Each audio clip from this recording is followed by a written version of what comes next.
Olá pessoal, bem-vindo aqui ao canal. Bem, retomando aqui a atividade do canal, vim falar sobre o nosso querido Contos Clássicos de Terror, tá? Que falam sobre, no caso, os contos dos autores fundamentais que escreveram do gênero de terror, né? Como o Bram Stoker, como Edgar Allan Poe, como até o Machado de Assis escreveu algumas coisas, né? Tem o Lovecraft, aqui dos autores aqui atrás, mas os expoentes lá fora, no exterior, no caso, o Edgar Allan Poe, o Lovecraft, aqui também tem o Stephen King e a George Sand, que a gente vai falar aqui no vídeo de hoje, tá? Hoje vamos falar, no caso, sobre o conto, no caso da George Sand, que é o primeiro conto que está aqui nessa coleção, nessa antologia de contos, tá? Que é o Esperidião, aqui, Contos Clássicos de Terror, que fala sobre, no caso... em vez de falar sobre o enredo em si, tá? Para quem não conhece essa George Sand, eu falo assim meio inglês, só que ela é francesa. Nasceu no início do século XIX e faleceu em 1876, tá? É uma autora francesa que colocou esse nome para ficar mais, vamos dizer assim, masculino, né? Para ela ser pelo menos conhecida na época, porque as mulheres não tinham ainda, vamos dizer assim, uma educação formal para até mesmo ser, ou até mesmo para ser uma escritora famosa, tá? No século XIX até tinha algumas e outras, mas é muito difícil, tá? Mas voltando aqui ao assunto, o Esperidião da Sand, né, George Sand, no caso, desculpa pela minha pronúncia, tá, gente? Antes de tudo, se eu vou falar assim que eu acho meio confortável para mim mesmo, tá? Mas eu sei que a pronúncia não é essa, acho que eu tô errando muito na pronúncia aqui do nome da autora, tá? Mas o enredo aqui da autora, tá? É sobre um homem, tá? Que tem insônia, que tem uma insônia por 3 dias de insônia, tá? E ele decide descer de uma, no caso, ir numa igreja, no caso, né? Só que na parte da igreja que você desce, né? Não você entrar numa igreja já bater de cara. E a gente tem que prestar atenção que esse enredo aqui, ele vai dar um panorama meio gótico, tá? Não gótico no estilo do Castelo de Otranto, mas um gótico, né, moderável, vamos colocar dessa forma. Sendo assim, ele desce, só que ele, no caso, como eu falei, aqui ele tem um ponto gótico do século XI, ou seja, as arquiteturas do século XI, tá? Então, para quem não é muito familiarizado, e o conto também ele é puxado, tá?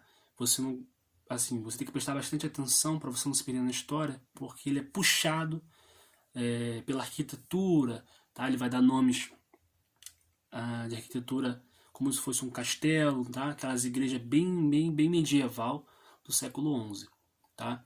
E nesse caso, ele desce as escadas, no caso, ele tira uma pedra e desce as escadas desta igreja, tá? Descendo a escada, levando uma lanterna, né, uma vela, assim. Aqui, pela tradução, foi até o Milton Ratum, o escritor brasileiro, que traduziu esse conto, tá? E colocou como lanterna, tá? Mas não é a lanterna que a gente, vamos dizer assim, pensa hoje, tá? É uma lanterna, vamos colocar assim, segurando uma vela, aquele negocinho indo nos lugares para iluminar, tá bom? Dessa forma que a gente tem que pensar a lanterna, tá? E dessa forma ele desce as escadas, tá? Só que, descendo as escadas, ele derruba, vamos dizer assim, ele derruba a lanterna e fica na escuridão plena. Ele começa a ouvir vozes, né? A ouvir vozes, a ouvir blasfêmias, a ouvir sussurros e assim por diante, tá? Só que ele fica aterrorizado e vamos dizer assim, a arquitetura da igreja, tá? Os pilares, tá? Outras partes da igreja começam a não criar a vida, mas ter monstros, ou seja, criaturas monstruosas dentro dessas, vamos dizer assim, desses pilares, tá? Na parede são monstrengos e na abóbada, né, da igreja, crianças penduradas, assim, de uma forma bem sanguinária, tá? E clamando e gritando de uma forma bem monstruosa. E ele tem medo, óbvio, dessa situação. E no caso, essa monstruosidade, vamos colocar dessa forma, que está tudo acoplado assim nessas arquiteturas da igreja, começam não ganhar, não vou colocar ganhar forma, que é uma visão muito moderna, tá? Mas começam no caso, ficar mais humanizado, de forma, continua sendo criaturas imundas, tá? Mas de uma maneira, sabe, de uma maneira não vou colocar indescritível, porque eu tô tentando descrever, mas o livro é tão puxado, tô querendo traduzir para vocês de uma forma bem nítida, tá? Pra gente estar entendendo aqui qual o enredo da obra da autora francesa, tá? Mas esses monstros conseguem correr atrás, né? Eles criam uma multidão majoritária e, no caso, vai atrás do nosso protagonista, do protagonista do enredo, tá? E aí, quando vai alcançar o próprio o próprio protagonista, né?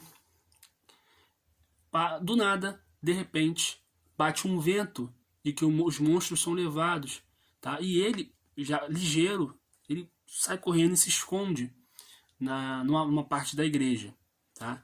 E ao se esconder na parte da igreja, né, ele começa a ver, ele vê pessoa, ele não vê mais os monstros, no caso ele vê os monstros, mas além dos monstros, ele consegue ver gente encapuzada, bem sombria, de forma bem aquelas pessoas, parecendo, tem o Palpatine, a roupa do Palpatine, e ele, no caso, via essas pessoas dentro da igreja, óbvio, tá? Encapuzada bem sombria, né? E eles estão ao redor de um caixão, né? De um caixão, de um caixão, na verdade. E dentro desse caixão tá uma pessoa viva, tá? Que está prestes a ser sacrificada. E ela é sacrificada e e as próprias pessoas que são sacerdotes, vamos dizer assim, são pessoas da igreja, tá? Mas só que encapuzada, no caso aqui não descreve, mas de fato é um capuz preto, né? Para dar aquele tom sombrio, tá? E aí matam ele e ficam mexendo nas entranhas dele, no caso, tá? Só não conseguem tirar o coração. Aqui no enredo falam que as pessoas eles não conseguem tirar o coração, mas as entranhas em si, os encapuzados conseguem mexer, tirar e ficar, tá? Só antes até mesmo antes da vítima, no caso, ser sacrificada, ele clama a Deus e fala: essas pessoas não sabem Deus pela ignorância e pela impostura, tá? E nesse inteirinho, nesse caso, aparece uma voz de um homem chamado Fulgêncio, tá? Falando coisas no ouvido do Alex, que é o nome do protagonista, falando Alex, né? Pra ele, que tudo que ele tá vendo ali, aquele medo que ele passou, tá? Vamos dizer assim, aquela agonia que ele viu, os monstros que ele viu, é tudo, vamos dizer assim, fruto da imaginação dele, tá? Tudo que ele passou ali é pura, vamos dizer assim, até anotei aqui, deixa eu pegar aqui, dei uma anotada para até mesmo, ó, os homens mexem nas entranhas da vítima e até mesmo a vítima chora e clama a Deus, né? Por causa da ignorância e da postura que eu disse aqui agora há pouco, tá? Cadê o... peguei aqui, ó. Não é essa aqui não. Eu anotei em algum lugar. Peguei, achei de volta. Eu anotei assim, eu até achei interessante anotar essa parte aqui, é a final do conto, no caso, né? Que ele pode ser, ó, Fulgêncio, como uma voz, diz ao Alex, que é o protagonista da história. Tudo isso está a ocorrer é fruto de sua imaginação. E que fantasmas e demônios que ele viu, no caso, são coisas da superstição e do fanatismo. Por quê? Porque quando ele acorda, aqui não dá a entender, né, que ele também faz parte da igreja. Mas se você lendo e relendo, você consegue até desvendar que ele sim, claro, você não tem como confirmar isso, que aqui o texto não diz, tá? Mas você suspeita que ele é no caso, um eclesiástico, faz parte da igreja, um sacerdote, tá? Da igreja. Porque quando ele acorda, ele, no caso aqui, tá no texto diz aqui também bem indireto, que ele tá com um roupão, né? Estilo, né? Bem estilo mesmo, Palpatine, estilo um frade, né? Vamos colocar dessa forma, né? E o conto em si termina. Só que é bem curtinho o conto, só que você tem que prestar atenção, apesar de ser curto, é um conto, vamos dizer assim, puxado, não é rebuscado de uma forma, estilo, vamos dizer assim, rebuscado estilo Lovecraft, que Lovecraft ele usa muito arcaísmo. Aqui até o Milton Ratum traduziu bem. Aqui ele só coloca coisas assim que a gente não está habituado, que são, a não ser para um arquiteto. Mas tirando isso, tirando o arquiteto que tem conhecimento disso, tá? Eles colocam só coisas nítidas de arquitetura gótica. Só isso, tá? Mas aí você pesquisa na internet, até mesmo para você ter uma visão geral, até mesmo o que está acontecendo no enredo, tá? Para você ter uma base e não se perder na história, tá? Mas aqui o conto, apesar de ser curto, bem assim, curto no sentido, pô, conto curto, mas tem conto que é longo, tá? Mas esse conto aqui é bem curtinho, menos de, sei lá, claro, uma leitura atenta, uns 40, 50 minutos. Ou uma hora. Para quem quer ficar mesmo, né, pegar, reler, uma hora ali você consegue ler isso aqui. Prestar atenção e entender, óbvio, né? Mas é um conto bom. Eu vou ir pro segundo conto, eu não sei se vou lançar em seguida, né? Porque eu leio, no caso, escrevo, passa limpo, leio o que eu escrevi e releio, né? E o próximo conto, eu vou deixar aqui a prévia, né? Que é do... Opa, deixa eu pegar aqui, já tá marcadinho aqui. É do Walt Whitman, que é o... que eu escrevi o... Eu tenho até o livro dele aqui, que é o Flor da Relva, que é uma poesia, ele é considerado até pelo Paulo Leminski, que foi o poeta aqui brasileiro do século passado, né? É o pai, vamos dizer assim, da poesia moderna, que no caso é poesia branca não, poesia livre, poema livre, né, no caso, poema livre, que é o Morte na Sala de Aula. Pelo título, o título já entrega, né? Mas aqui a gente vou lê-lo, tá? Eu não sei se eu vou colocar no mesmo dia desse vídeo que vai ser lançado, tá? Mas até o próximo vídeo, pessoal.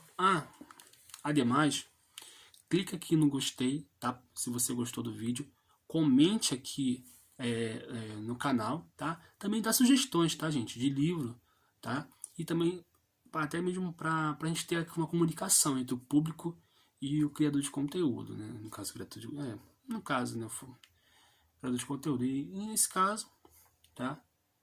É só isso mesmo, tá? Eu quero mesmo vir com força total no canal. Não, eu vejo que, apesar de canal de livro assim, é difícil de crescer, tá? Mas mesmo assim, tenho fé que aos pouquinhos a gente chega lá, tá? Compartilhando aqui o conteúdo do canal, se inscrevendo aqui, tá? Sugestão, tá? Pode dar sugestão, vou ver aqui, tá? De preferência os clássicos, mas se não for clássico tudo bem, não vou respeitá-lo por isso, tá? Mas de preferência os clássicos, tá ok? mas se não for, tudo bem, tá? Então, até mais, tá? Um abraço para todo mundo e até.